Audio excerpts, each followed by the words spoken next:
everybody, I'm finally back. I've been super busy this past month with school and personal stuff, but don't worry, the channel isn't dead.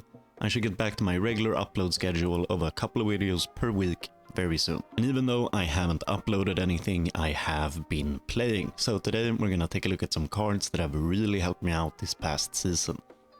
This meta we're in is tricky and we're gonna have to adapt to survive. Kashtira is locking down boards and banishing haymakers from the extra deck, and purrely is unaffected, draws 6 and has insurance in their continuous spells. At the same time, Runic Stun is back and Valens are shutting down games left and right. And because of the state of the game, I've had the biggest shakeup in hand traps and staples since probably the game's launch. So I thought today we could go through them. First up is Droll and Lockbird. Droll prevents us and the opponent from adding cards from the main deck to the hand. This includes both adding and drawing, and most of the decks in this meta don't mind if you hit them with an Ash somewhere. Lines aren't usually so linear that they can't use an extender to remedy that single missing search. Droll, however, effectively shuts them down. The big downside is that Droll affects both us and the opponent, so be cognizant of that and plan out your searches. I've actually won a couple of games under Max C thanks to Droll by searching what I need, giving the opponent 1 or 2 draws in the process, and then dropping Droll and finishing up my combo. It's been my go-to substitute for Ash Blossom for forever, but it's finally time for Droll to enjoy a stay in the main deck.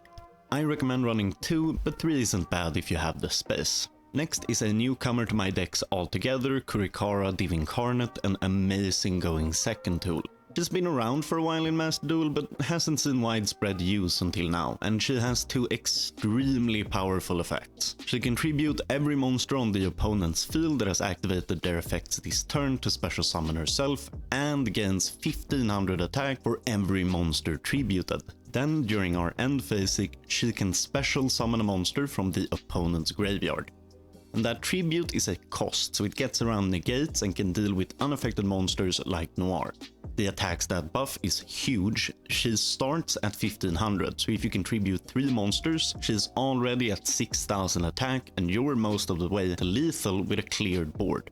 And if you by some act of divine justice fail to finish your opponent, you get to steal their best card that you just tributed.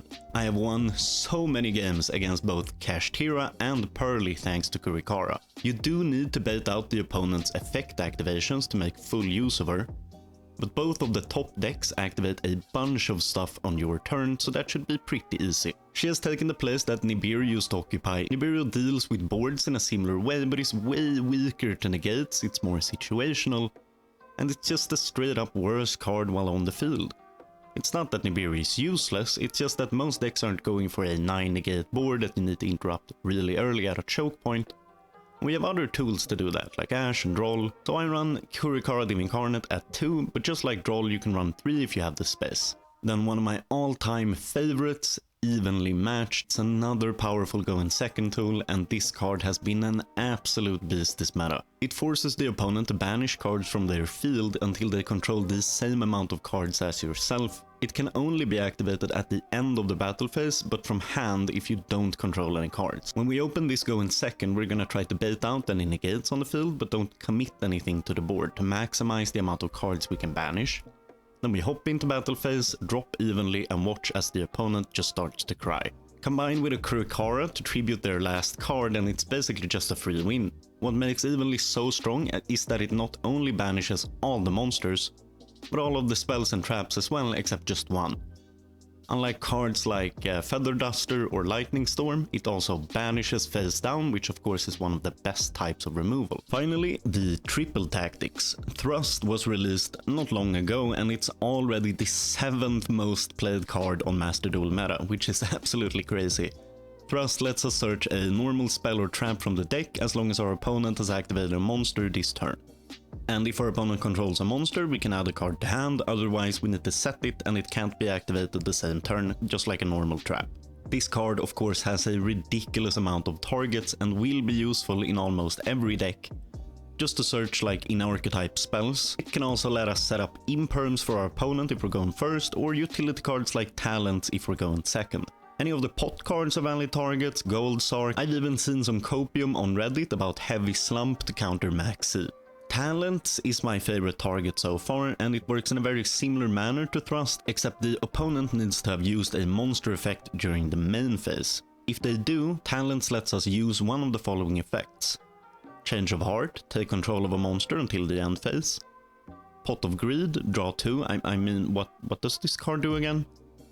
Forceful Sentry, take a peek at the opponent's hand and shuffle back a card. Talents is a very versatile card, and it's pretty much always going to be useful if we can activate it. The fact that it needs a monster to go off in the main phase has actually caused a little bit of a shift in how people play like Max C and other quick effects. Where before they might have waited to chain the bug to one of your special summons, it's now highly likely they'll do it in standby instead to play around Thrust Search Talents. I'm personally rocking 2 Thrust and 1 Talents because I ended up opening 2 Thrusts more than I like, and it's a once per turn. But I've seen a lot of people run 3 of them as well.